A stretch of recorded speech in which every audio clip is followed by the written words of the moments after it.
The biggest problem in security that remains unsolved is flat networks inside the cloud and data center that allow threats to move laterally and compromise vulnerable targets. But microsegmentation using traditional firewalls is too complex and time-consuming. There's a better approach: Edgewise Zero Trust Auto Segmentation. Edgewise is impossibly simple microsegmentation. Using the identity of machines and software that are communicating, Edgewise offers the strongest protection that adapts automatically to changes. Protect any application in any cloud without any changes to your network by visiting securityweekly.com/Edgewise. Are you an enterprise dissatisfied with overpriced analytics software that can't keep up with modern data? If so, then GravWell is the solution for you. GravWell is an unstructured data analytics platform for enterprises who demand total data visibility across their network. GravWell lets your security team go beyond the SIM and fuse data sources to correlate and answer questions you didn't know needed to be asked. Go to gravwell.io/securityweekly for an unlimited data trial and gain uncompromising visibility today. Qualys has brought together vulnerability management and patch management, letting security teams discover vulnerabilities and apply patches immediately, all within a single, unified app. Sign up for a free trial of Qualys VMDR, vulnerability management, detection, and response today at securityweekly.com/Qualys. Welcome back, everyone, to Paul's Security Weekly. Would you like to have all of your favorite Security Weekly content at your fingertips, learn about upcoming webcasts and technical training, or wish you could just hang out with the Security Weekly crew and community? Visit securityweekly.com/subscribe, where you can sign up for our mailing list, join our community Discord server, and subscribe to all of the shows on the Security Weekly network. That's securityweekly.com/subscribe. Speaking of webcasts, tune into our webcast on November 5th and learn how to build proper metrics and KPIs with Deepwatch. Learn why you should stop trying to discover and classify data on our webcast on November 12th with Secure Circle, and then learn how to thwart attackers using deception on November 19th with our technical training with Perimeter 80. Actually, with Ativo. Sorry. We also have a webcast with Perimeter 81. All kinds of fun stuff going on at securityweekly.com/webcast. If you want the Perimeter 81, that's securityweekly.com/Perimeter 81. And now, the security news. Paul Batista from Polarity has stuck around and joined us for the news. Brace yourselves, Paul. Buckle your seatbelts. This is the interesting segment across the entire network, where many drinks have been had, and now we get to talk about what's in the security news. I can't help but feeling Paul has an overlay on us right now. Right? That too. Oh, I did want to talk. I did have a Jeff, to your point, an article on the movie Hackers. And yeah, I was just reading it. My number 22. My observation that after many glasses of scotch and wine last week, I came to the conclusion that if you look at the handle, right, that Johnny Lee Miller, the multiple handles that Johnny Lee Miller used in the movie Hackers, his first handle was Zero Cool. That was his hacker handle when he messed stuff up. And as we can kind of glean from the first opening scenes in the movie Hackers, was tried under the CFAA for causing damage to computer systems.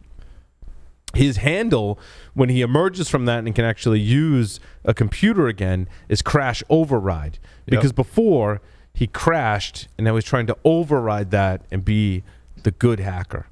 I think that's some insights into that. However, I will contrast that with conversations we've been having with actually one of our sponsors, Secure Circle, about how it's all about the information.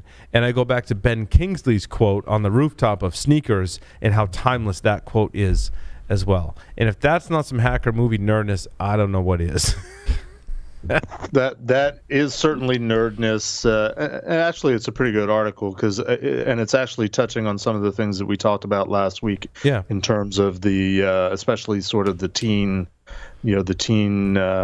culture movie, fighting against the world. To me, the most interesting statement is the fundamental appeal of hackers, and this holds true of all internet-based movie pleasures, guilty or otherwise, from war games to the social network, is engaging in the nerd fantasy of having control over everything. Right. Yes. Oh, that's a great point. I also, to your point on dialogue, have no fear. eye is here. How do you go from like hacker handles that we can have some great kind of introspection on to that line, which just makes us all cringe when he rolls up in the server room on a skateboard, right? Like, Right. So there's that too. There's that. Well, I'm glad you got that out of the way early. I did. I got that. We've all met that guy before, right? The guy that wants to be referenced as a handle that like would ride the skateboard into the server room, right? Yeah, you're right, Paul. We've all met that person before, for sure. More than once. Or have been that person before. Or maybe have been that person. That was just you, Jeff. No, it was not just me. Oh, it was. Come on. It was. Where do you folks want to start in terms of stories this week?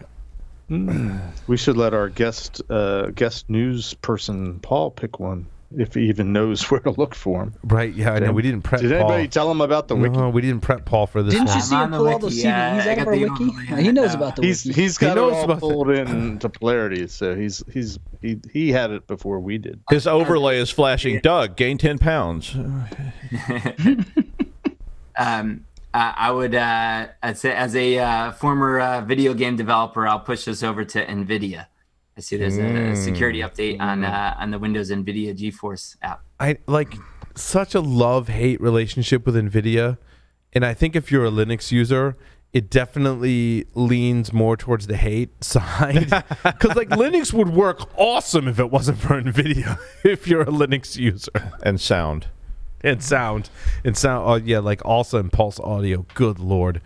Linux was built for command line, you know. But it is an interesting point. I think it could tie into security in kind of the kind of struggle we have with the differences between proprietary drivers and open source drivers, and how Microsoft and Apple definitely benefit because of things like graphics drivers and audio drivers and licensing that code and forming those relationships. And then when it comes to the open community, we're kind of left to a lot of reverse engineering. And like you said, Doug, earlier when we were talking about this, like, yeah, I kind of got all these pieces together and it works, so let's push the code out. Yeah. And then that causes issues.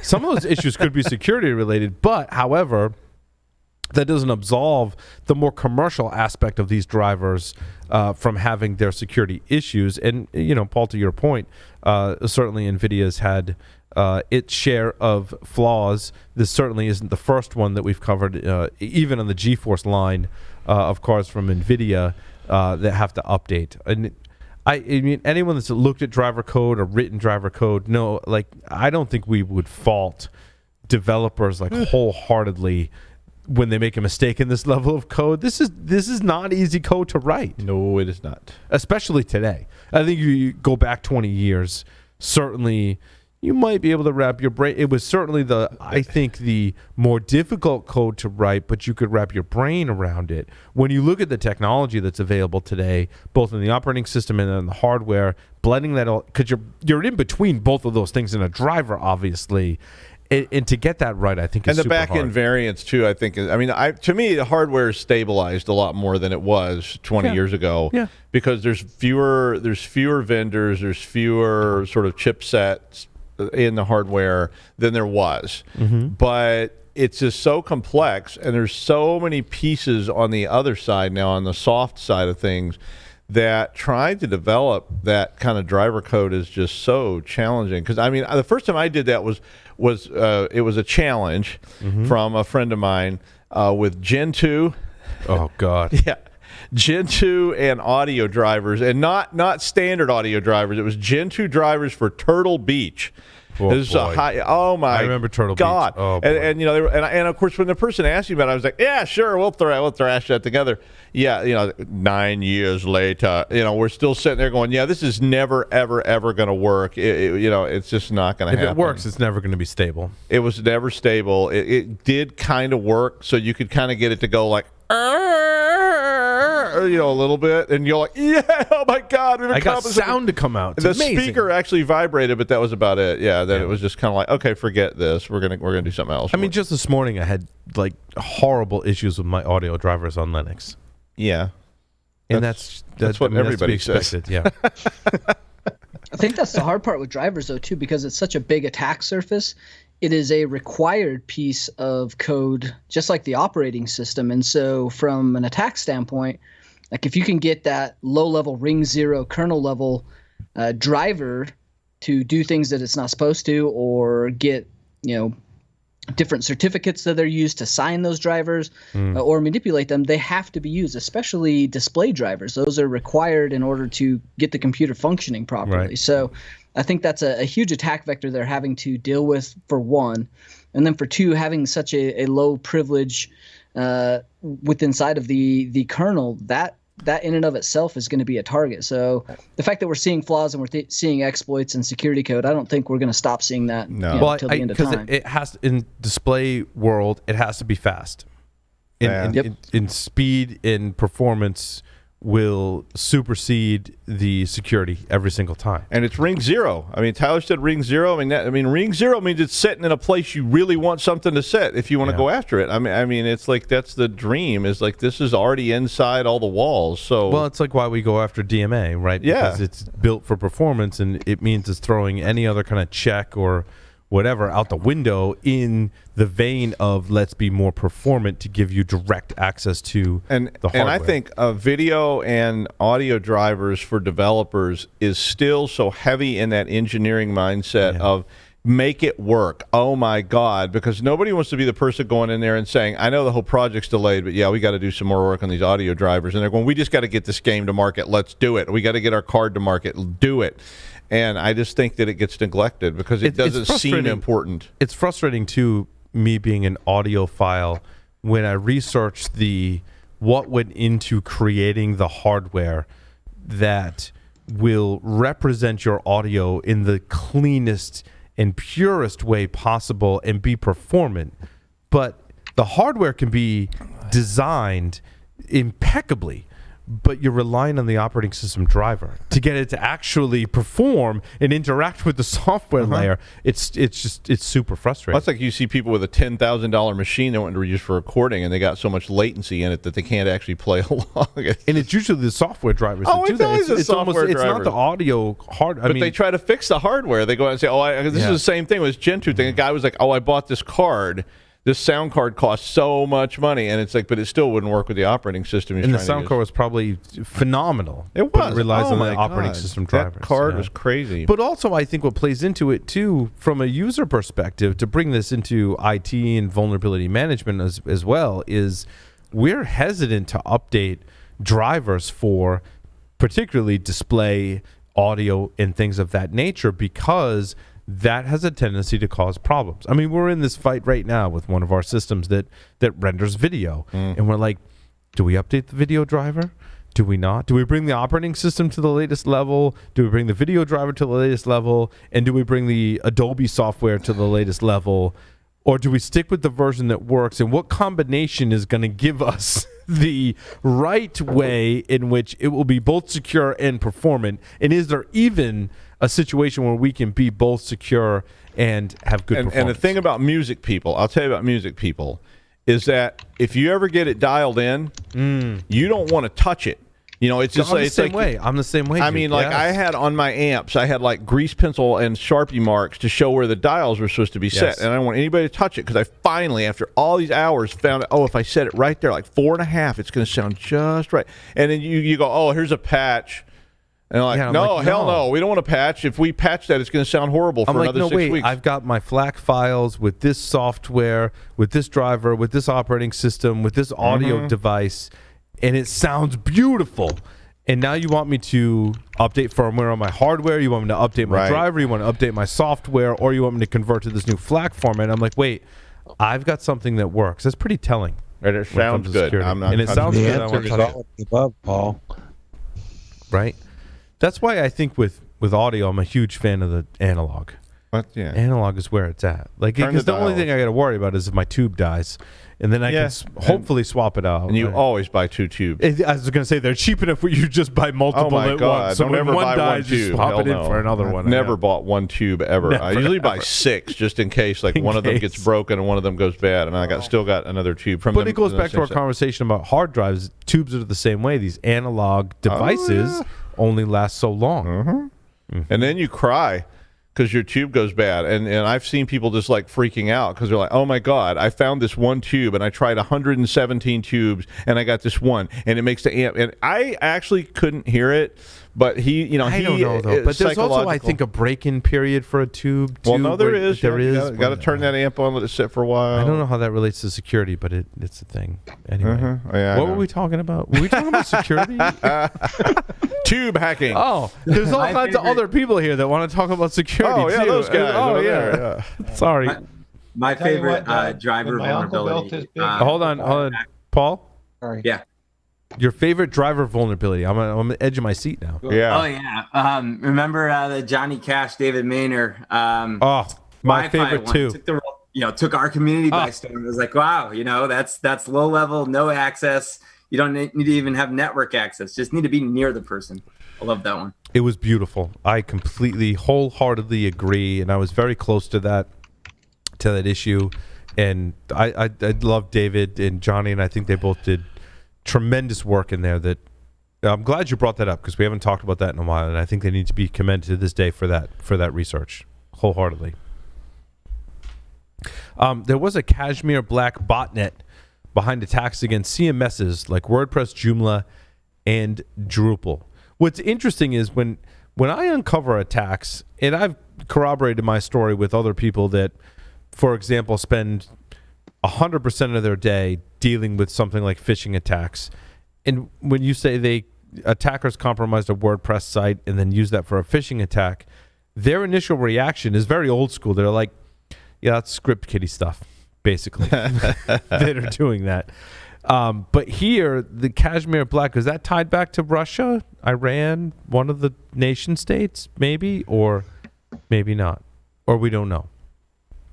I had a good article in here, but apparently PP-Works has eaten all my news articles. Got to do it the old way, Tyler. We'll do it. Yeah, you got to do it the old way. We'll sync next week on that. Anyway. Anyways, yeah, there's some interesting stuff. If anybody's curious about some of that, look at the Bellingcat articles that provide some very accurate and very good intelligence that's up to date. I find it interesting that some companies will attribute it to one nation state and other companies will attribute it to yet a different nation state. And then the question becomes, who do we believe? And then the bigger question is, does it matter? Attribution is difficult, and honestly, like attribution, I don't care, at what level you're operating, there's always attribution that is going to be wrong, and especially when you're coming out and saying this is pretty concrete. That's pretty hard to do because you do have nation states that operate at levels that we don't have the privy to be in between. You got false flag operations, you've got different operations that are trying to pin this on someone. You've got multiple actors playing maybe as contractors. You've got embedded sources. So when they say attribution, from a purely cyber standpoint, like I am very hesitant to say one way or another, and I'm very hesitant to take that at whatever value they're putting. It's just face value.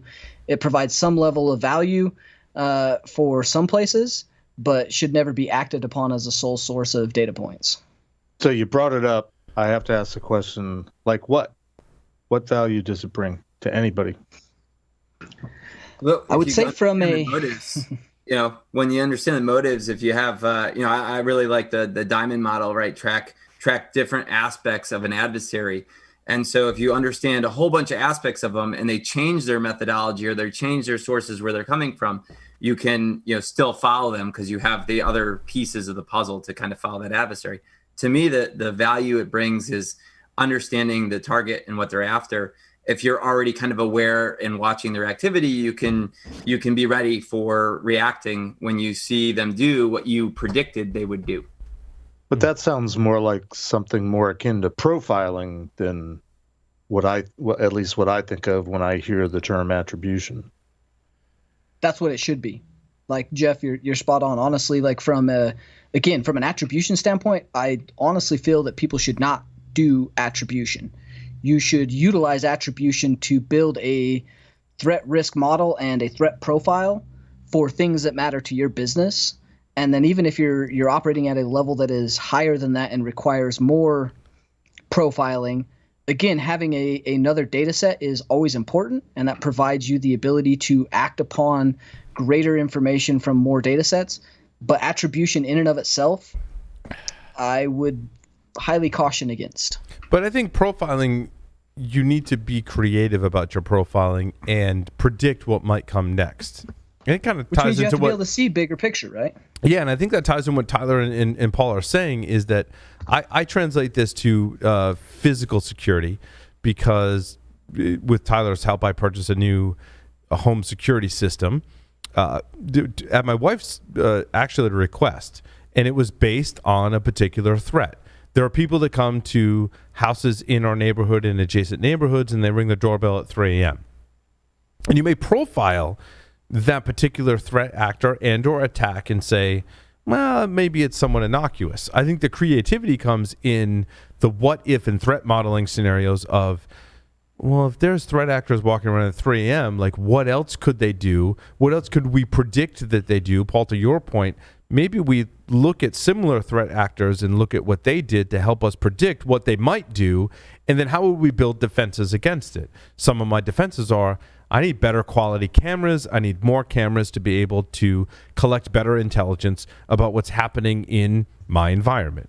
And I think that translates very much to what we call threat intelligence. And Jeff, to your point, I think profiling is a much better way to phrase it, but I think that has to come with some creativity, that we profile to gain some inspiration to what else could they do, and then get ahead of the attacker so we're outpacing them. But it's dangerous, because if you profile, because people share all this stuff. So yeah, I know what you're saying. So if you say you could be wrong or sharing. Well, your I'm saying if you say, well, this is Fancy Bear and they always do this, and then the reasoning behind it is to do that. Okay, cool. That's profiling and it makes sense. The problem is if you say people ring my doorbell at 3 a.m. and they're like psycho cannibal hillbillies, and so you electrify your doorbell, and then somebody has a flat tire and they come ring your doorbell. I mean, it's true. Yeah. I mean, so somebody may be co-opting these tools and using them for their own purposes. So yeah, Fancy Bear wrote it and they were using it, and now these guys, I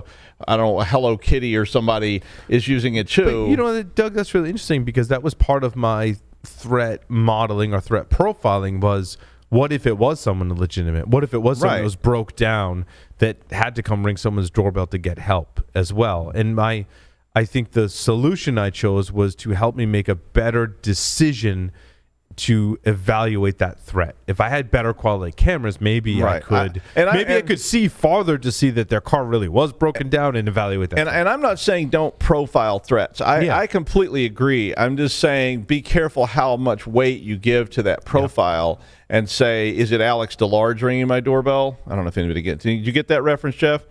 Alex, no, I didn't. Alex DeLarge ringing the doorbell? No, nobody gets that. Clockwork Orange. Oh, yeah. I mean, the whole seen the movie, don't remember any of the character names. Well, sorry. Alex DeLarge was the leader of the gang, but one of their big profiles was they rang the doorbells and then say, "Oh, my friend's bleeding to death in the street," and you open the door and they come in and molest you.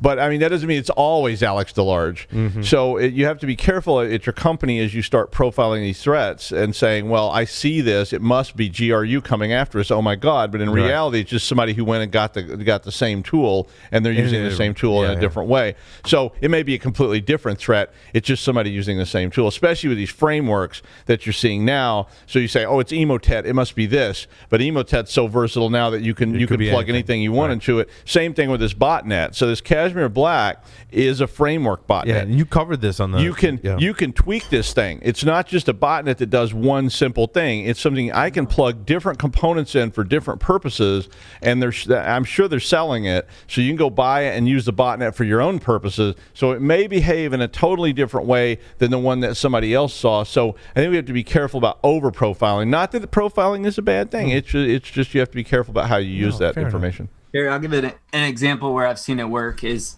you understand an adversary, you see the adversary intrude on a customer network, and you, in the understanding of the adversary, you know that they always have 3 points of access, right? So you discover 2 of them, but if you know that this adversary, typically their MO is to always have 3, you know you have 1 left to find. So you spend a lot of time finding that third one so that, yes, you can make a mistake and say, hey, I assume there was 3, but there was 4, that problem's always going to exist. Yep. But you still made a better decision to go find that 3rd when you might have stopped at 2 because of that understanding of the adversary. Yeah, and like I say, I'm not discounting profiling. I think it's you guys are spot on. I'm just saying always keep in mind that there may be other threats that are evolving that look like threats that already exist. So, but Doug and Paul, that's really interesting because when I translate this to physical threats that happen in my neighborhood, one of the other threats is if you leave your doors unlocked in your car, there are threat actors that will go around neighborhoods and see what doors are open. There was an incident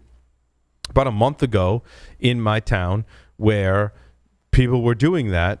Someone in my town, right or wrong or indifferently, I'm not going to debate gun laws and whether they were justified or not, came out literally guns blazing and shots fired, and the people ran away.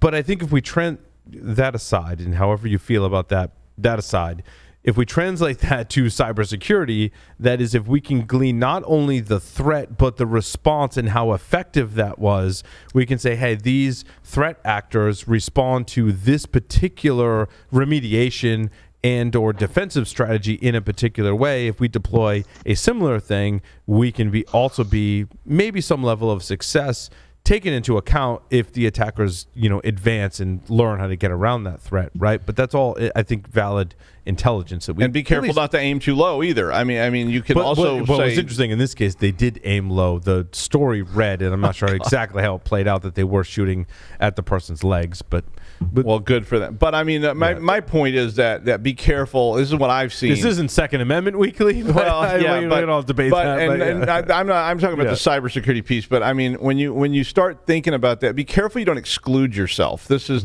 the other side of this. This isn't the I overreacted. It's I underreacted, right? Because I've heard this kind of response going, oh, that's some kind of nation state thing. They're not going to come after us. And we saw it. Oh yeah, we've eliminated it because it's probably those Russian guys, and we don't have any of those resources that they're after. So who cares? And I mean, I just think you get in trouble. That was what I was going to bring up. Is from that standpoint, that profiling is useful from.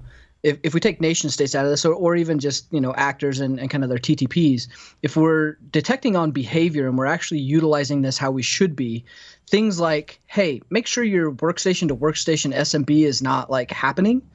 Put a freaking GPO in place to stop workstation to workstation communication with a firewall.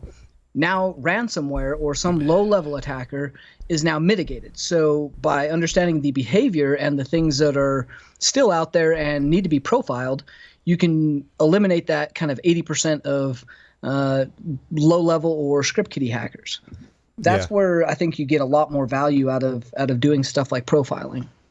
I want to transition to, I think, a story that's very interesting from both a compliance perspective and from a penetration testing discussion perspective, and that's my story number 16. Can automated penetration testing replace humans? And I know that strikes a chord just reading the title. The author, who is the CISO of a software company, says that the speed of the test. So this is admittedly, I pulled out a piece of the article that was highlighting the benefits of automating the penetration test without a human. They also, in the article, make sure you go read the article, they also make the side of the case of why a person doing the penetration test also has value. So this article didn't lean in any direction. I think for sake of argument, to kind of spark our hosts on this discussion, I kind of picked on why the author thought that automating the penetration test was valid and had its pros, and that was the speed of the test and reporting is many magnitudes faster, and the reports, he says, are actually surprisingly readable. After verifying with some QSAs, they will also pass various PCI DSS pen testing requirements based on an automated penetration test. So this hits on our penetration testers in the crowd and our compliance folks in the crowd, Jeff. Okay. And me, the PCI guy. That's what, yeah. Well, don't ask Jeff for the answer to this, because Jeff's going to say, we can automate those guys away and they should just go home. And you know what? No, we're not just going home. I'm going to say one thing. I love it. I see. I lit a fire right under John. I can see it. Right. Well, you've lit multiple fires. I Paul. love We're going it. to take turns. Yes. I've got flames next to me. Yes. So enraged. He does. You could automate a tremendous amount of the grunt work. There is a ton of stuff that we don't need to be doing when we're pen testing. There's a ton of stuff that is boring as crap. There is some other stuff that takes a creative, energetic, and potentially Not so much boring. The programmer. other point, Joff, just to point out in the article that is in favor of automation is that a human pen tester may be given a specific entry point, whereas automated pen testing can run the same test multiple times with different entry points, and therefore automatically point out different attack paths. So that validates what I was going to say. Okay. Automation is good for known knowns, right?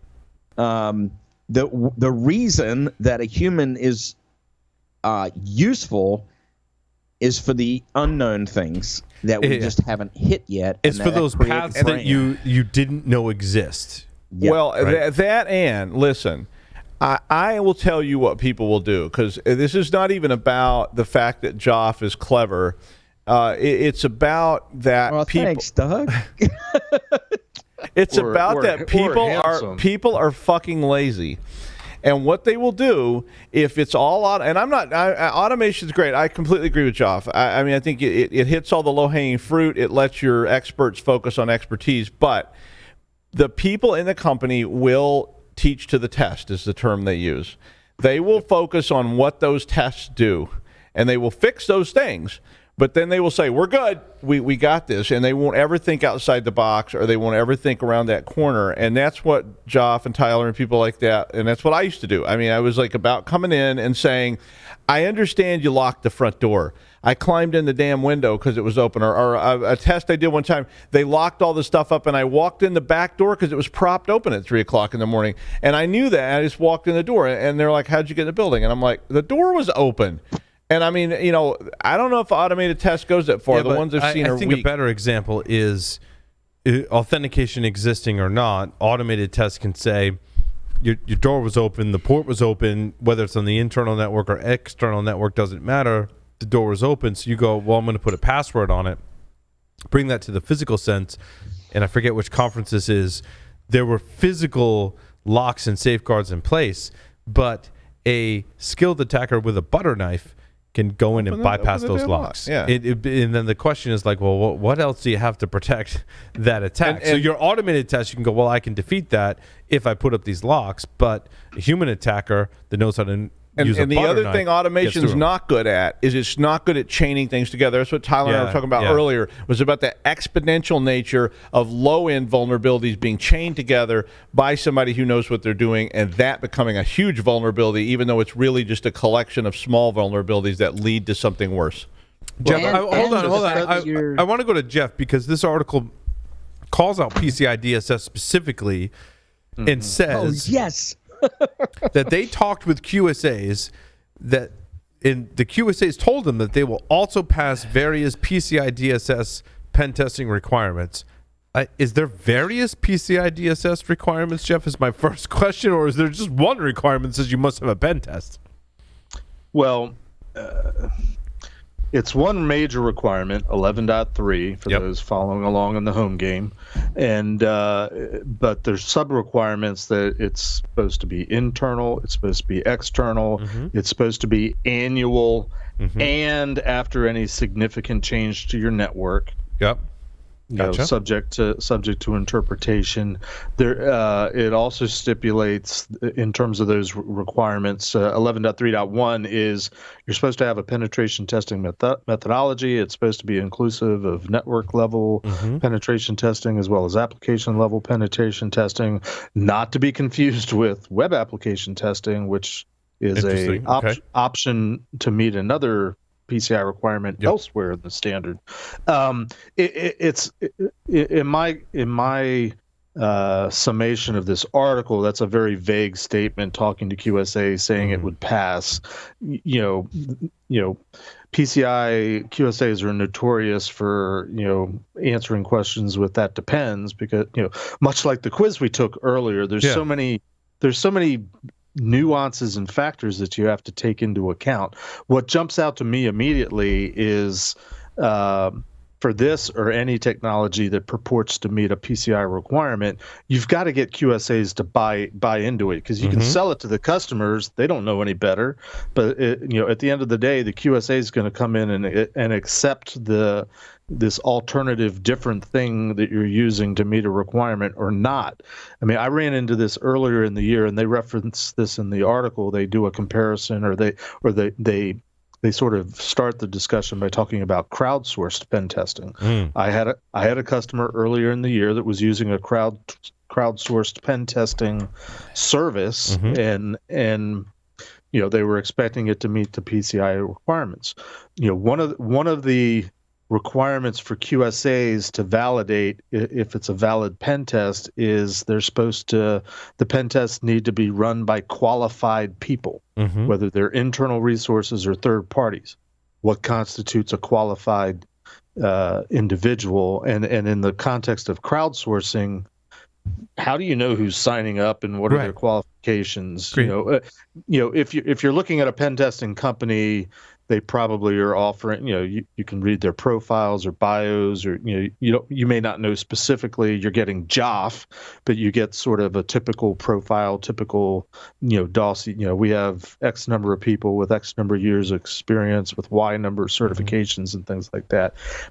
How do you prove that? I mean, that was the question that because I raised this to my team. I was like, should we accept this? I mean, it looks, and it was essentially this. I don't want to name the product name, but it was essentially similar to like a Qualys or a Tenable to do an ASV scan, an external vulnerability scan. You log on to a website.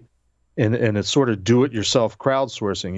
You provide the targets, you give the time frames, any parameters and restrictions, what types and level of testing you want to, you want the application layer type of testing, you want network layer kind of testing. So there's lots of stuff you can choose. So then it became more of a question of, are the people that are setting up okay, we trust the people doing it, but do we trust the people that are requesting it? Yeah, I agree. Requesting it and the options. So it was not a straightforward, immediate, oh yeah, we would accept it.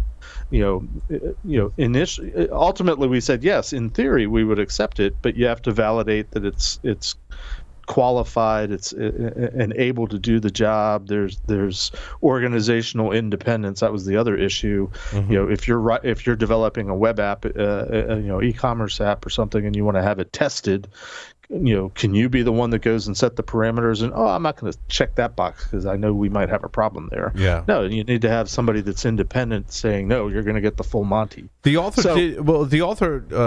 Jeff, to some of your points, did delineate and make a distinction between Alex Haynes, who's the CISO for CDL, a software company. And I thought he wrote a great article because I think it's very thought-provoking and didn't really kind of lean towards any, I think Alex highlighted both the benefits and the weaknesses of a human pen test versus an automated pen test, and did a great job with that. And typically when we see articles on this topic, they tend to lean in either direction.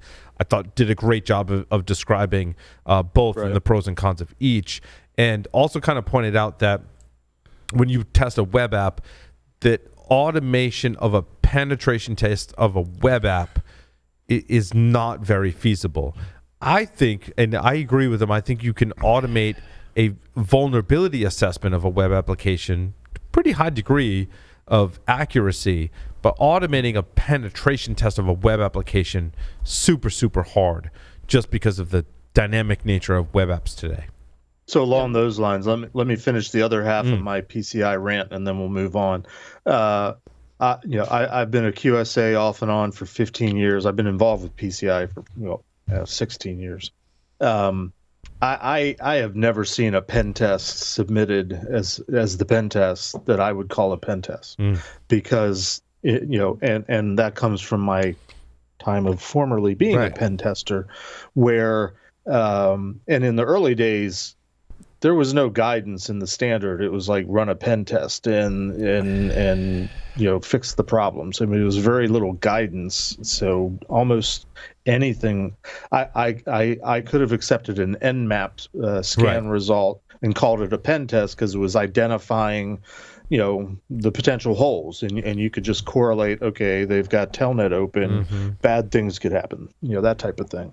And I've seen reports that were more or less like that over the years, and I think Joff would agree with me, and Tyler as pen testers, the magic of a pen test is really, we're all agreeing, it's the manual, it's the person that's actually thinking through and connecting and, just staring at what you're, I think I said this a couple weeks ago, you're staring at what you're presented with and you're trying to figure out, can I get in?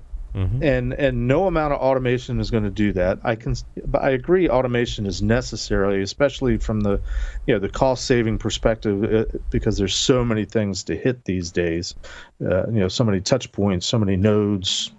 That part I get, but penetration testing to me. And PCI now requires it, sort of, because they say the methodology that you have should involve manual exploitation. But the goal of a penetration testing, according to PCI, is to, based on the vulnerabilities that are still present in your environment that you've identified through your vulnerability scanning program, which presumably comes first. And what's left is presumably things that aren't critical and high risk. And also doesn't explicitly require things like configuration checks or procedural checks, things like that. So what's left is a pen test. That's the proof in the pudding. That's the live fire test, is what I always tried to explain to my customers. How well do you hold up to an attack? And it should be two pronged, and I think some people distinguish this between a pen test and a red team exercise, perhaps, but it should not only be trying to not discovering vulnerabilities. If I look at a pen test report and you're listing me vulnerabilities, I'm setting it aside. Tell me you exploited the damn vulnerability. You found an FTP server. God bless you. You say it's a high risk vulnerability because it's using an insecure protocol. Okay. But did you exploit it? Did you get on the box? Did you get credentials? Did you try to use them, and were they the same to get, to, I don't know if that's technically what we would call pivoting these days, but did you use it to get further access, or did you just say, oh, it's FTP, it's bad, so you got to fix it? But also I think that ties into the kind of pacing issue where your automated tests are only as valuable as the type of testing that they can perform in terms of what are the new attacks out there.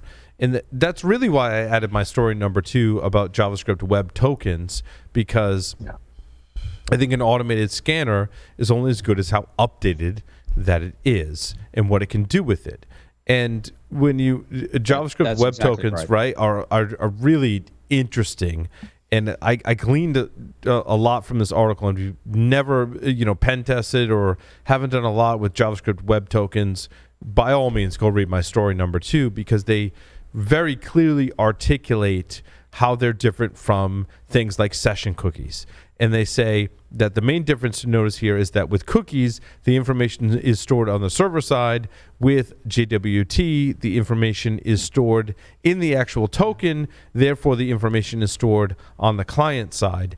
And a lot of the vulnerabilities that I've observed that have to deal with JWT are about really poor key management when it comes to JWT. So you could have an automated penetration test or vulnerability scan that even maybe enumerates vulnerabilities in JWT. It's up to the attacker, who's a human beyond that automation, to really understand what you can do with that and maybe apply some of these newer techniques. What happens when we use the tools or authentication or applications in the way they're designed to be used? That's the other thing that is hard to automate, is if we are abusing binaries or applications that the user uses from their workstation, because we own their workstation, and we do that in order to gain a particular objective and show impact and business risk. But Tyler, I'll stop you right there. JWT, that's a great use case, right? Because you're token is stored on that client, not on the server. And if you can grab that token from the client, you can totally reuse that, right? That was the kind of epiphany I had when I read this article. I'm like, oh, that's why so many attackers are talking about how ripe the attack surface is for JavaScript Web Tokens. Yep, and Corey's. I hope Corey's. I was going to say, you and Corey have been you've been hot to trot on this JWT thing, and now I know why. When I read that, I'm like, light bulbs, right? Everybody's implementing it wrong, and I don't think everybody kind of realizes like the appropriate use and how to actually configure the web apps to use them appropriately. And then you end up with things like URL scan that is saving those tokens with inside the URL or with inside the DOM that can, be accessed from a public website that's storing those for evaluation or even virus total. Joff is just sitting there smiling, and I know that he's done pen tests where he's like, I've totally abused this already. No, actually, I was thinking of something else, to be honest with you, Paul. I mean, I've abused JWT, but web app is not my favorite thing to do. I'll be perfectly honest with you. But I do want to make one other comment. And I want to reinforce a point that you hit on as you were dialoguing about automation versus not. And it really comes down to this.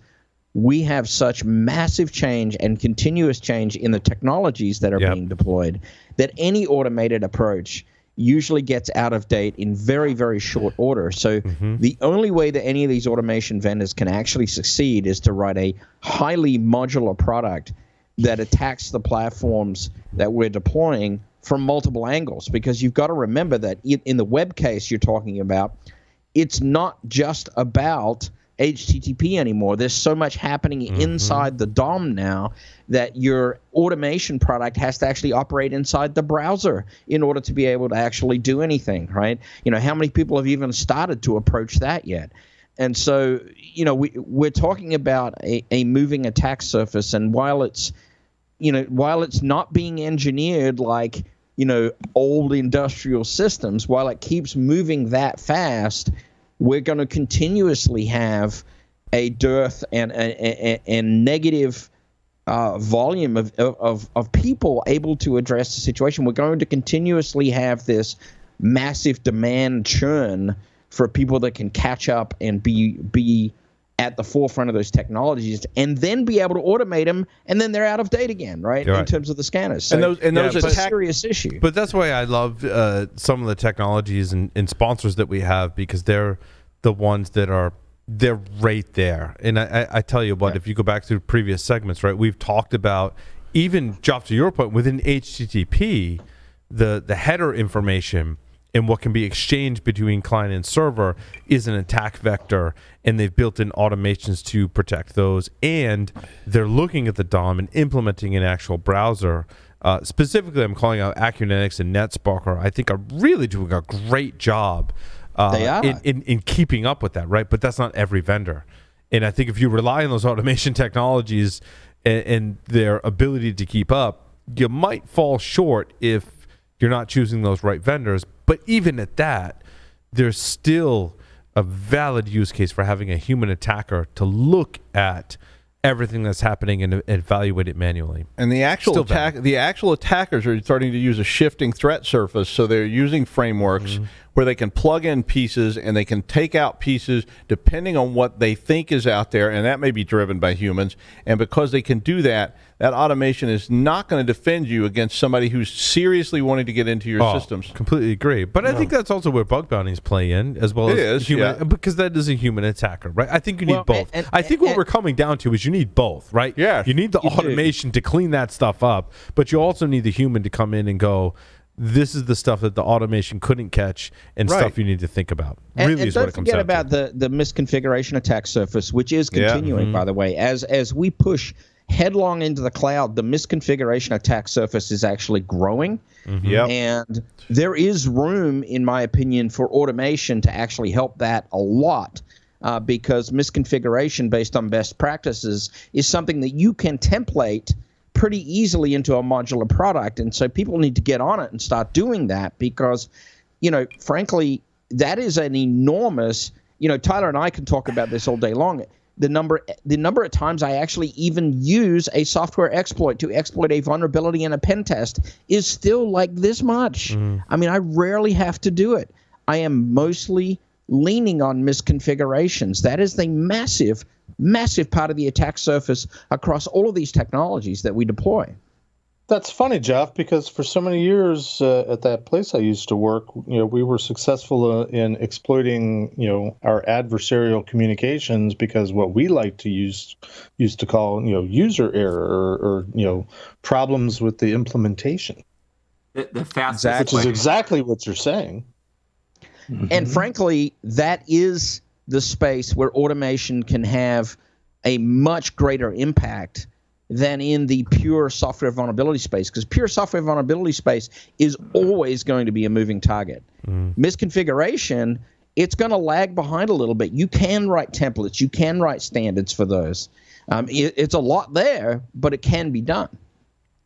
Paul, sorry, you had a comment I think there. Jobs is spot on. I mean, the new technology coming out needs the human looking at that technology, finding the new vulnerabilities and understanding that, whereas that kind of technology that's been around and more as it gets more and more understood, there can be more and more automation around it. This makes me think of the fastest way I've ever, when I was a pen tester, gotten into a bank. It took about 5 minutes and there was nothing cool or sexy about it. It was just that I watched a tutorial video. In the tutorial video, they showed a login screen. This bank is no longer in business, so I'll talk about it without naming them. Broker 5 was the ID of the user ID in the tutorial on how to log in, and the password was the same length. I said, all right. When the pen test window opened up at 9 p.m., I said, all right, let me try that. Broker 5 is the password. Didn't work. Changed some casing around, and I was in. Right, automation wouldn't have seen that video, wouldn't have watched that, and then understood to try that. What was essentially someone set that account up to record the tutorial, left the account in there, shouldn't have left it in. Then just incremented some numbers later and found other data. But the point there is, you're going to always have these kind of one-offs, and there's going to be misconfigurations that automation is going to work great at finding, and then there's going to be misconfigurations that only a human can find. And I think working together, figuring out the best ways to work together is definitely the key. I had a similar experience, and it was probably back in the 90s, early web app testing, where we were working with a financial services company and evaluating their e-commerce site, and what we would call today OSINT and Googling. I think I was probably using Alta Vista for those that remember older search engines. I discovered on my OSINT search somebody that had worked on, I guess, the design of the website, and they had a portfolio of their work up on their own personal website, web developer or whatever those people were called back in those days. And they had screenshots of the actual web application that we were looking at with, the user ID and the password, which was, asterisked out, but it was like only 4 characters, and it didn't take long to guess the password. And the developer got fired. I do want to say too that I think that there's still room for the 0 day in this attack. Yep. But because next week, Kevin O'Brien is really awesome from Great Horn, right? And they had an article that was posted to SE Magazine this week. And when you dig into the details, the campaign relied on a browser exploit. And I really think that if you know that most people are running Google Chrome, and you've got a 0 day for Google Chrome, you can be just as effective, if not more effective, at compromising people's workstations and deploying malware if you've got a 0 day exploit. I mean, we could even extend that to the lag behind we have in patching, and maybe I've got a known vulnerability that I've developed an exploit for, and you can be pretty accurate with that. Right, and there are caveats there, right? Depends on platform and a lot of other things, but I still think that's a valid attack vector. I'm not discounting the misconfiguration. I totally agree. As a pen tester, as many of you described, I also relied on that. I loved abusing credentials. I loved abusing misconfiguration. There's still room for vulnerabilities and associated exploits. And we can't discount that, which I still especially if your admins don't have multi-factor authentication on, like something like Microsoft 365. Thanks. Mm-hmm. Not to segue you. Thanks for that, Todd. I do want to go to Lee. Lee, you've been quiet there, and you got a lot of stories there, and I want you to pick some of your most interesting ones and lead the discussion.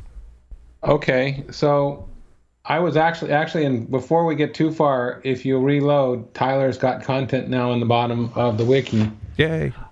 Thanks for bailing him out, Lee. Mm-hmm. Actually, he bailed himself out. All I did was take a look in the wiki to see if it was, in the PP Works to see if it was stuck somewhere. He did the rest. So, yeah, I do have a few stories, and there's some similar themes in here, but one of the ones I thought was interesting is, we've talked about, hackers are trying to exploit COVID, and my number 4, Dr. Reddy Labs, is about, as near as I can tell, they were ransomware to try and get at their COVID intellectual property more than anything else. And they're an international company. The impact in the U.S., aside from any delays on them getting into a vaccine, appear to be that they are one of the big producers of generic drugs in this country. So people getting generics will probably have some delays or low supply issues, which sometimes results in a switch of meds, and sometimes you just have to tough it through the gap. But they claim nothing customer related was taken. I'm kind of suspicious. That's my number 4. Did anybody else take a look at that? I did not see that. How do they know nothing was taken? I always see those stories. They go, nothing was taken. I'm like, how do they know that? Because they got ransomwared, and I call that throwing the match on the fire after you've done all the damage and you walk out the front door. So it's like everything's ransomware. How do you know nothing was taken? But I think sophisticated organizations know if something was taken or not. And I truly believe that is the minority, not the majority. I would say pharma is probably not in that sophisticated realm. Yeah. I don't know, Tyler. I tend to disagree. I think pharma is sophisticated in knowing. The thing to remember on pharma is most of these pharmaceutical operations have a 10-year span. Once they get funding, they have a 10-year operation period, sometimes less, sometimes more based on what they're doing. That 10-year operation where they're basically net break even, they're burning through capital and money with the hope to go to market with some of the research and intellectual property that they've But they know that marketed. intellectual property is their number one asset. And I guess I'm jaded because the pharmaceutical companies are one in particular that I tested. They had a security ninja, and they were awesome at security. And I think I kind of extrapolate that into all pharma is like that. And then Tyler, what I hear you saying is that that's not necessarily the case. I think I had the privilege of testing one that was I'm like, wow, dude, you're awesome. Jaded correctly. I think you're looking for the other end of the spectrum. Yeah. Whatever the opposite of jaded. Definitely seen a ton of and done many pharma very recently, especially post-COVID. Mm-hmm. And there are good places and there are bad places. And one of the things that you really realize is they're a lot like universities. There's a ton of information sharing between different research organizations. There's a ton of research information that is collaborated on in order to have a base set to operate and build upon. And that kind of collaboration and open mindset and even the tool sets and hosts in which they utilize a lot of this research data is very insecure. It's very university-like, honestly. And that's where it kind of gets a little bit scary. And there's a little bit of gray area there as far as who knows what is IP and who knows what is being shared. And it's usually not the security team, and it's usually not IT that has a great understanding of what that is. Because it's very complex. But I guess I had the privilege of working with one that had those, what I'm really coming to late in my career as one of the most important conversations you can have about security in your organization, and that is meeting with the most senior management and talking about their risk tolerance, and number 2, what's most important to the business, and number 3, what's most impactful. And if you have those conversations up front with a pharmaceutical company, you'll very quickly come to the conclusion about all of those things and work together to prevent those going into the wrong hands. And I think in pharma, if we look at that, the companies that are breached and bad things happen probably haven't had those conversations about the risk tolerance, where is the most sensitive data, and how is it used or shared, and how do we protect it? That's the most important conversation we can have, right? Honestly, from a security, from an offensive. It starts at ground zero, right there, right?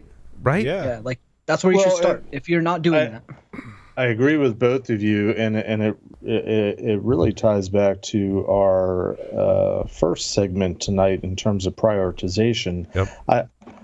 And maybe it was there and I just missed it. But to me, prioritization starts with what you're just saying, understanding what's valuable to you, right, and then figuring out where it is.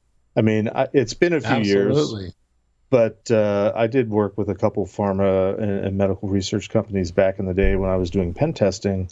And the one company that I can think of, their biggest concern was, they had the concern of they have research data that's how they're going to monetize and stay in business. Not make money, just stay in business. But their bigger concern was because they were doing medical research, they were doing it with animals, and they were more concerned about the animal what's the term I'm looking for? Hacktivists. Hacktivists. They were more worried about hacktivists coming in and just not stealing anything, but just screwing up their operations. Denial of service attacks and things like that. So, they did understand what their priority. They had, taken some steps to understand their priorities and what's important to them. One of the things that was important to them was protecting them from hacktivists, which is what we used to call a threat. But then that's somewhat backwards, Jeff, right? Like, you need to define what's most important to you, and if the business relies on the animal testing, then do the threat modeling of who the threat actors are that would go after what's most important to you. And that, I've been in that situation where we've looked at building HVAC systems in a university research environment, and maybe the threat was twofold, right? But the first part of that, step 0, was what's most important to the business continuing. The business might be research. The business is, we need to conduct our tests. Those rely on conducting tests on animals. Put your ethics aside, and I know it's a horrible thing to say when we talk about animals, but look at the threat actors. The threat actors could be, maybe they're going to attack the building automation systems that keep the environment running.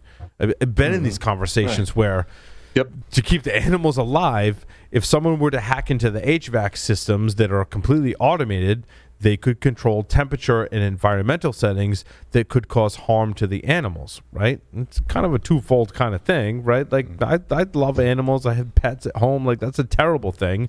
But also, it's a business continuity thing, which is a terrible thing to think about in that context, right? But you have to also understand your threat actors that may be animal rights activists as well. And I will say there's a lot of threat vectors. I haven't worked for pharma, but I've worked for nuclear. I've worked for a lot of universities.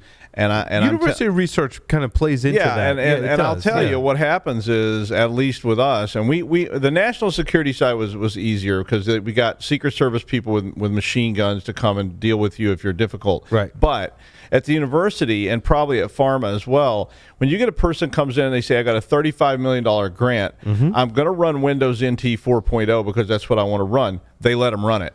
Oh God! I mean, you think but I'm telling you, I know, but that was my world. You get some brilliant person, and they come in and they say, "I can write this neural net. I'm a brilliant coder. I know this person. I'm thinking about a specific person." And they say, "I'm going to run this in Windows NT 4.0 because that's what I wrote all my software in, and that's what it runs in. And I want you to set up a Windows NT 4.0 workstation and a server, and I'm going to use that." They'll do it because they're not going to tell. Because if you don't, here's what they do. They go, well, I think I'll take my $35 million and go on down the road to that other university that wants me down there. But that's a true testament, I think, of a security practitioner and professional that understands that dynamic. Yeah, right? you got to. It's the hard. I think one of the hardest scenarios that we present. I mean, you don't have to work very hard to know that I worked for an Ivy League university where we had those very similar conversations where there one was in Rhode Island. One in Rhode Island where there was something called the Cave that was virtual reality system, and it brought in a lot of research grants. It brought in a lot of innovation. It was like one of the coolest things I think I'd ever seen in my life, right? And you did whatever you had to do as a security professional to go, we have to support this. Right? I mean, I had a conversation with the university, and it was this very same thing, and they had a person who had this big grant, and I said, it's just like if Brad Pitt walks in and he says, I'm going to smoke. Or Robert Downey Jr. smokes, and he walks in and Wolverine goes into Robert Downey Jr. walks into your script reading and lights a cigarette. Nobody's going to go over to Robert Downey Jr. and say, you got to put the cigarette out, bro. It's not allowed. They're going to say, get him an ashtray. And I mean, same thing happened. I was talking to this university. They had these two researchers. They wanted to come in. They wanted to run Linux. Not allowed. Linux is a threat, and they weren't going to allow them to do it. And I was like, what's the thing that the professor goes in to connect to all the mutants in the Wolverine movies? What you mean Dr. X? He goes in that this sphere. What is the thing called? But he has that famous line that I identify with because we smoke cigars, right? And he's like, I put up Logan. I put up with you smoking in the house, but you can't smoke in the. I call it the cave, but it's not the cave. It's the thing where you got that. Yeah, no, he puts the helmet on and he connects to all the. There's people. Cerebro. Thank you. Yay. Oh, Paul. Oh, thank you. Paul is the man. Thank you so much. Was that on the overlay, Paul? Cerebro, you can't smoke cigars. Put up with it in the rest of the house, but you can't. I don't know how that relates to the whole story, but I'm just thankful that we were able to make relate to the whole story. I don't know, but thank you, Paul. But would you tell Dr. X he can't light a cigar in Cerebro if he wants to? And you're going to say no. He's going to do whatever he wants. Dr. X controls Cerebro, right? I know. Logan is a visitor, and he kind of took him in. But when they tell Dr. X he can't do something, he goes, Logan, I know what you did last night. Security news. Yeah, sorry. Wow, how did we get down this rabbit hole? It's me, I'm telling you. Hey, let me throw out, since Tyler actually got his stories posted, he's got several talking about... Please bring us back home, Jeff. Thank hacking and election security. Tyler, why don't you just give us the highlights, because I know you had a couple stories up there. Tyler, are you going to talk about how Trump's website got hacked? Because last week it was Trump's Twitter password account. This week it was his website got hacked. I mean, if we're going to talk about like active targets and like what a motivated attacker from a nation state level is going to be targeting right now, like it's no surprise that those websites, and there's a million of them between like different political groups, campaign, fundings, activists. Like there's a ton of attack surface there, and they're not. But Tyler, we well secured. We need to draw a line in the sand that those are different from compromising the election integrity, right? There's 100%. Because we've talked about how political, I don't want to say groups, but like a politician runs for office, stands up infrastructure. We've had these conversations, and it's vulnerable to attack for a whole mess of reasons that's separate from the integrity of the election. Yeah, 100%. And CISA, I mean, speaking of DHS and CISA from last week, like they released a couple great video articles around campaign things to look out for. They've got a whole site on disinformation campaigns and different things like good sources of intel. So yeah, right now like all of the platforms from social media down to even local ads are fighting disinformation campaigns. So it's a huge thing that a lot of places are working on. The social media platforms are all hammering on it. And well, also Tyler, I also want to point out, I think it's very pertinent to this conversation that the leaders and founders of social media platforms testified before Congress about their bias into it as well, which plays into you can have malicious attackers that are going after both the election results directly, influencing via social media, but then there's also, and it's not really hacking, it's not hacking at all, but but it's the bias of social media companies as to what they allow on their various networks. We've talked about that in the context of net neutrality, in the context of podcasts like ourselves. We want to have a voice, be able to talk about what we want to talk about, but that could be downplayed or taken out of social media based on the political views of those that create social media accounts. So there's many facets to this. I think what I'd really like to focus on are malicious attacks that are looking to influence the election directly. That's and that sounds that's fair, simply but my why only there's comment- such a big. Wait, hold on. Go ahead, Jeff, and then Tyler. Before you comment, Tyler, I just wanted to qualify what Paul's saying. My concern is that actually, whoever wants to do the bad things, whoever that they might be, whether it's nations, we need to figure out the attribution. Who's doing it to us? Yeah.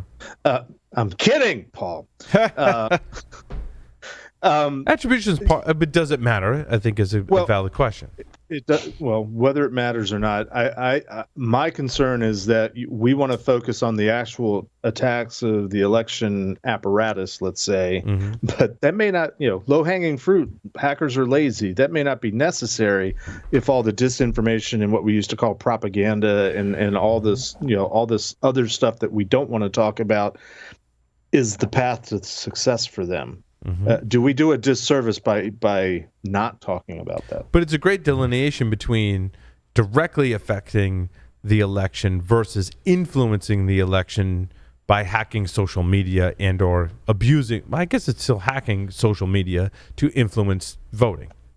That is why there is so much disinformation, right? Like if we step back, that is the reason why we have such a huge propaganda push for social media, for disinformation, for multiple groups, is because the election proper, the election itself, has so many safeguards, and there really is a pretty decent system. Yeah, there's been a lot of machines hacked, but in order to make a valid difference in an election of this size and magnitude, a single machine or even an exploit across multiple machines that are offline, by the way, those are much more difficult attack path than simply utilizing information and propaganda to a public that is already ready to pick a side and take whatever information is provided to them, spoon-fed to them on social media. So really, we're having to see a lot of this because it is much more difficult to influence a campaign at the level that we need it to be influenced if you're a nation state.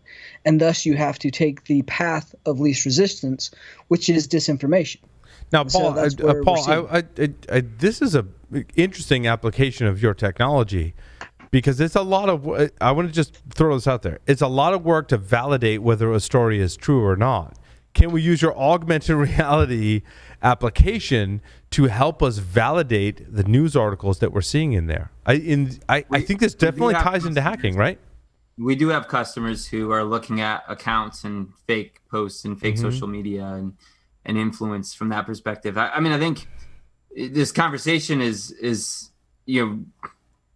analogous to how we look at social engineering as a community, right? Like to Tyler's point of like, well, what's the easier way to do influence? It's still an attack on the system. It's still an information operation, if you will. It's just the equivalent to the social engineering how we look at when you try to get into an organization. I talked to a reporter for like an hour this afternoon about this.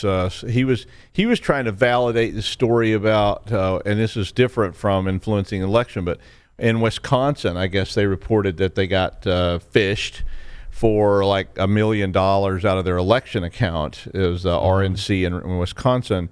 And he was just trying to validate that story. Yeah. He was like, can you help me try to see if this makes any sense? I mean, it made perfect sense to me. It was like they got phished, they stole their money. Okay, yeah, that sounds like a valid story. But, I mean, it's really tough for reporters because they're looking at this stuff. It's got technological complexity. It's got disinformation. And Doug, I was doing this the other night, and you follow everything, I'm assuming that's happening in the state and with Providence, right? When the story came out that there was going to be this Providence Purge this weekend. Oh my gosh, yeah. I can't wait. Right? And that was a thing where there's going to be, riots and looting in Providence this weekend. It was one thing. And I think as security professionals, we're like, Right? We're like, how do we validate that? Where did it come from? And then there was a lot of finger pointing. I actually got 2 calls from reporters about that because they were saying, is this real? And I was like, are you kidding me? I was like, yeah, it's real. And I already got my targets picked. I mean, it's like, I mean, the truth was, I was like, it's ridiculous, but they were seeing multiple sources. I mean, their tradition was 2 sources and it's valid. And it's like, no.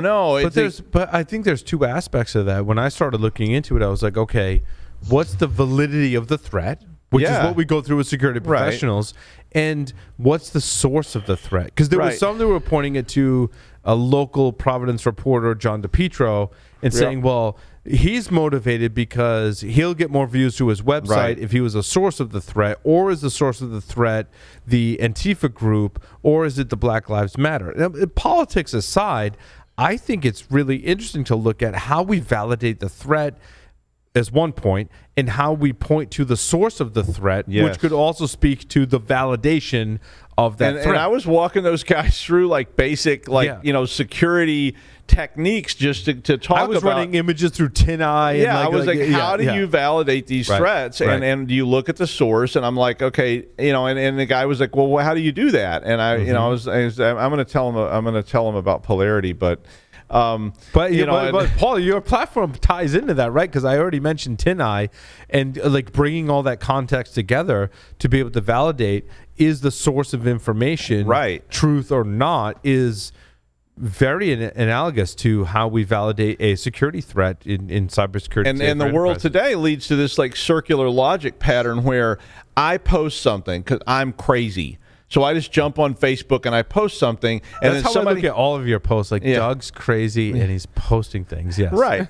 And then somebody picks that up and they repost it, and the next thing you know, some talk show host says, have you heard about the Purge in Providence this week? And the next thing you know, there's truth, right? That's the question. Yeah, and it's like, how do you trace that back? And it validates itself because I said it, you said it, and there's more sources said it, and the next thing you know, somebody important says it, or it gets retweeted from, say, a high-level political person. But in that context, Doug, it's not the number of sources, it's the validity of the sources, and it's like the actual truth that's behind it. And you start tracing this stuff, and you go, wow, this came from some AM radio rant master. Is this legit? Right. No.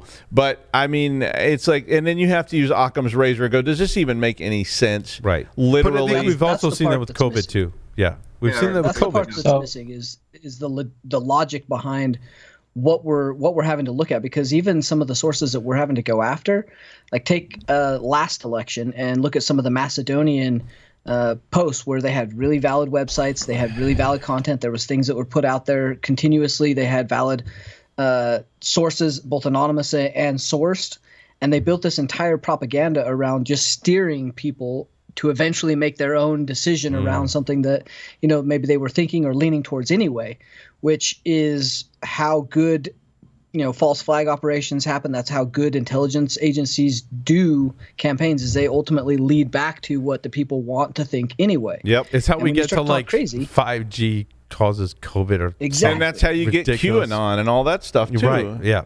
And I mean, and remember, a lot of people out there in the world are not capable of doing these kind of traces and analysis. Yeah. And they see, I see people send me stuff on, they say, Doug, I read this. Do you think it's true? And I look at the source, and it's some website that was put up called importantnews.com.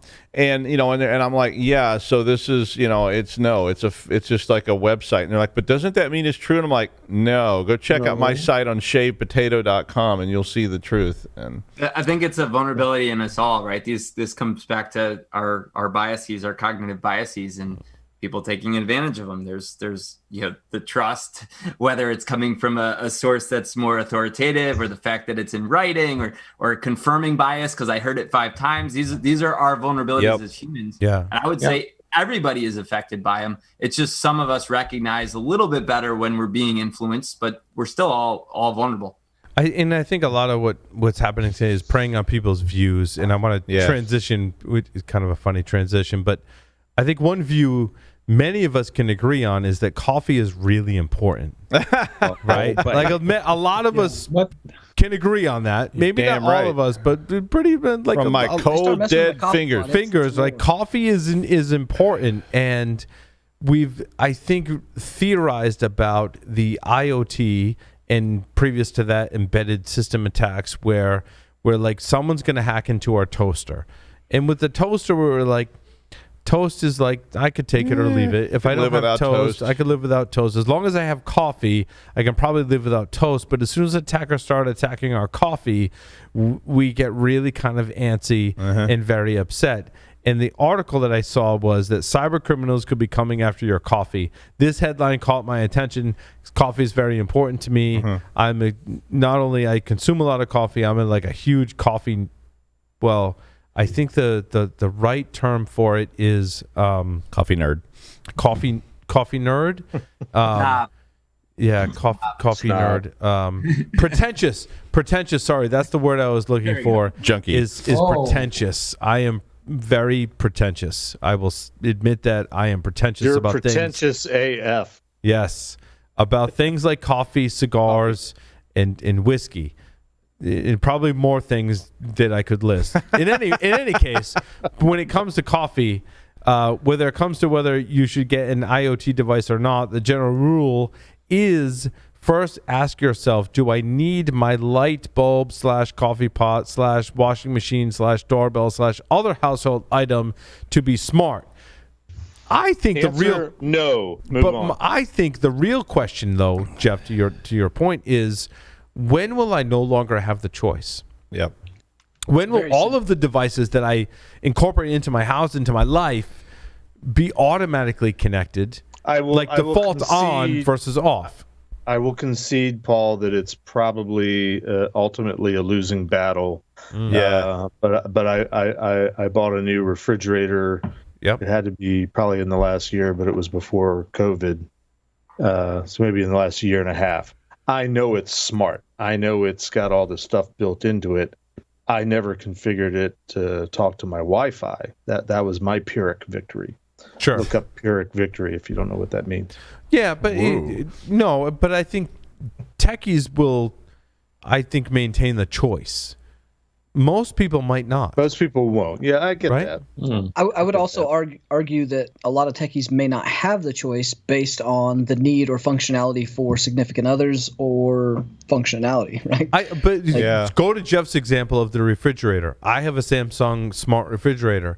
Through an app, it can tell you what you're low on in terms of you need eggs, Paul. What's in your ingredients, right? Or if you're at the store, you can go into the Samsung app for your refrigerator and look inside your refrigerator and go, am I good on milk? I'm not even worried about that aspect. I'm worried more about how the manufacturer is sending me the email, hey, you're running low on eggs, Jeff. Expired.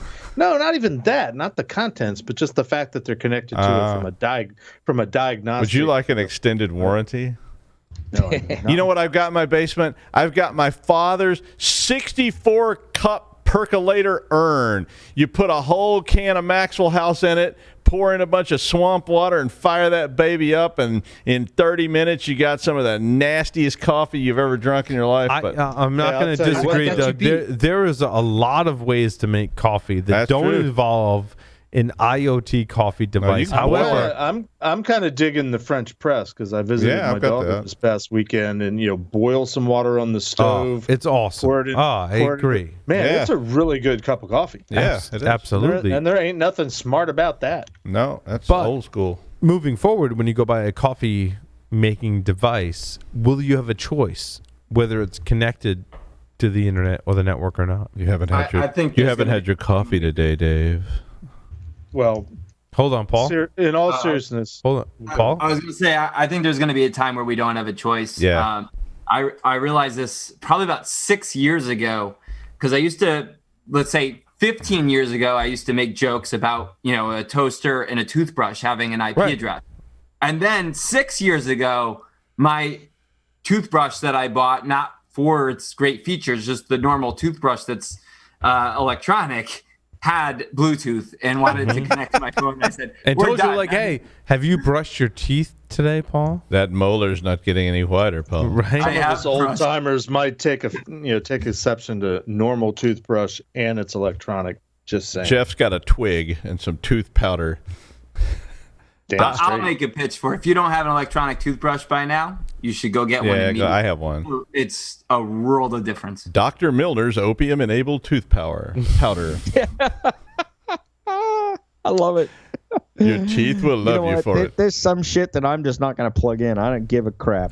I don't know, but the other thing about this article is when you dig into this article, the recommendations are kind of frightening as to how you secure these particular devices. And I don't think it really speaks to perhaps the skill level of where we're at today in terms of, well, you should block all the ports on your firewall and make sure you're up to date on firmware and all those other things, right?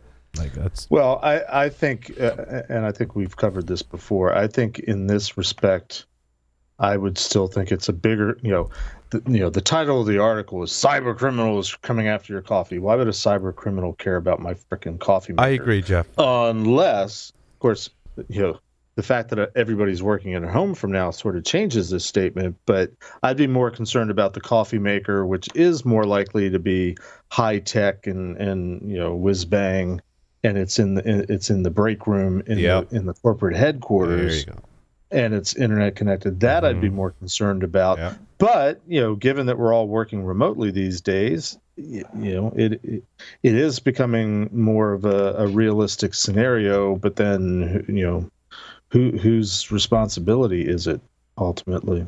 But I think it comes down to when we have the Mr. Coffee command with a microphone, and it becomes a. But I think it comes down to threat modeling in terms of the device. When last week we talked about the FDA talking about medical devices, and we need to threat model each of these devices. I think I don't know if I talked about it on it, but I think it was off air, the home security system versus your coffee maker versus last week, Tyler, you talked about the pacemaker versus your IV pump versus other things in your home and or enterprise. It's not about whether or not that device has cross-site scripting, SQL injection, or remote code execution. It's about what the attacker can do with the functionality of that device.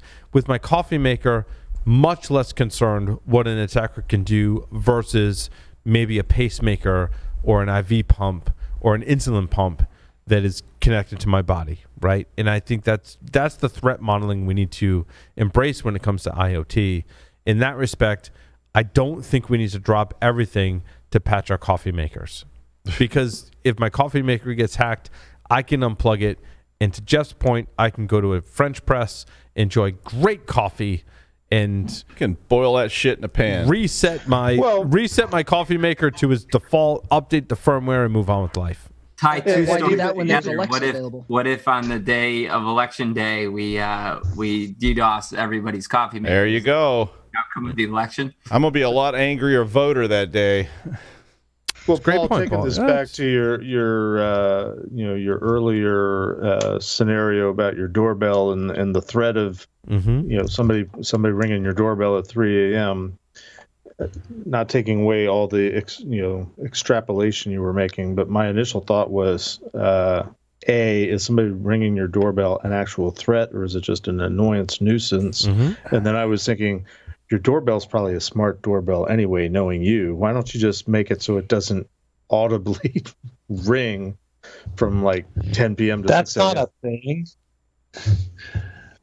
If it's a thing, Paul's got it. But no, it wasn't my doorbell. It was my neighbor's doorbell. And it's interesting when we talk about it in the context of IoT.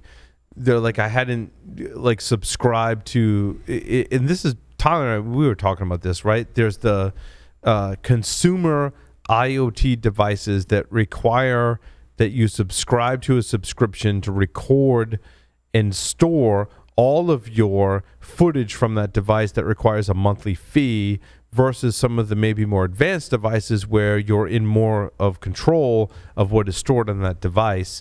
And my neighbor admittedly, and they immediately said, well, like, we remediated this situation. We had not subscribed and paid for the subscription, and we do now because someone rang our doorbell at 3 a.m. and we weren't able to capture the footage to see who was doing that. And I think that's kind of an interesting nuance to the story of how do you evaluate the threat if you're not logging it. I think that's great kind of parallels into cybersecurity, and I think ties back to Corey Thune's segment in last week of log everything and be able to reference it back later. And if logging everything is a cost that we're not willing to assume, it's only a breach, that makes us think about, well, maybe we should be paying for that. So, Lee. The end. So one of the things I was thinking about with an evil side of the coffee maker is, you remember a couple years ago when Keurig essentially put DRM in their coffee maker so that the foreign Keurig cups wouldn't work? Can you imagine an online validation of your coffee insert so the physical hack doesn't work, and you can't make coffee at all if it's not online? Yeah, right. Or you can only use a certain manufacturer's coffee maker for certain coffee. Yeah. If that's not already a thing. Coffee? Or hasn't been a thing. Yeah, they send you that free coffee pot. You just have to use their coffee. Yeah. Yeah. Much similar to kind of Alexa and Google's whole business model. It's very. You are the product at that point. Yeah. So, hey, Paul, we're going on 9:45. Nudge, nudge, wink, wink. Yeah. Yes. Really quick, hackers can open doors by exploiting vulnerabilities in Herman devices as well as irrigation systems. I thought it was kind of interesting that attack does not require authentication and can be conducted from a mobile phone. Those stories are in there. Any other stories you guys want to highlight? The multi-factor one from Sands was interesting. Yes. Yeah. I thought their statement was pretty bold, Tyler. What was their... 99% of data breaches can be prevented using MFA. That was a prolific statement. I'm glad that's probably the most significant one we haven't covered so far. Yeah, I would say that we're all guilty of pulling metrics out of our ass and giving a percentage. That one I would have to say is a pretty bold statement. I get the gist of it, and yeah, they're correct. Multi-factor does save a lot of things, but there's bypasses for multi-factor, and all of the breaches are not via something that could have been protected by MFA. But do we all agree that implementing MFA on your primary systems, let's say you're an Office, correct myself, Microsoft 365 shop, you've implemented MFA, you've reduced your attack surface by a fairly large factor, correct? Yes, right? No one's going to disagree with me there. I'm going to agree and disagree because I literally did one this week, and I bet you Tyler's done the same thing. You can put a reverse proxy in front of all kinds of authentication technology, and the reverse proxy can quite happily capture the MFA as well. But that increases the sophistication of the attacker by a certain factor. Correct statement. 99%, no. No, yeah, I agree. I don't agree with the 99%. Yes. I think we can all agree we disagree with the 99%, but we agree that implementing MFA for your primary systems, such as Microsoft 365, increases your security by a factor. Yeah, 2 times, 3 times, right? Because even if you pull off a reverse proxy attack, such as I was trying to do this week, for example, you will only have a limited window, right? Because MFA is still there. The very next authentication that goes through the MFA is going to change, right? I mean, you've only got that limited window potentially of time with that captured credential, right? Although with a reverse proxy, you will potentially get all the cookies as well. You get to keep catching it too if it's sitting there. Yeah. So look, nothing is perfect, but there's no doubt that MFA helps. It's better than no MFA, I think is what we're saying. It is much better than no MFA. I mean, no FMA, you're going to be subject to a straight up password spray from the outside, and eventually somebody's going to get a cred. Yeah, that's it. And if that's 1%, it doesn't matter. An attacker just needs one credential. Just one. Yeah. One user's going to have a bad credential. I'm still not understanding why companies like anything external, everything has the ability to do MFA almost exclusively now. So anything external should have MFA on it. And if you do that in conjunction with a few of the other Office 365 or even G Suite, like filtering and spam protections and attachment blocking, okay, I would argue that's probably close to 90%. You're going to be getting exploited or phished in some manner that's going to be a little bit more advanced. So, like, just deal with MFA. Like, that should be a default now, and everything else past that is just icing on top. I 100% agree with that statement. Everything externally facing must be MFA. Absolutely. My motion to adjourn has been seconded by Joff. So yes, it has. It's great. We need to call. I think we need to call the floor vote. Hey, Doug, take us out. All right. Well, it's been another week. It's been more news, and it's been Security Weekly. So hang in there.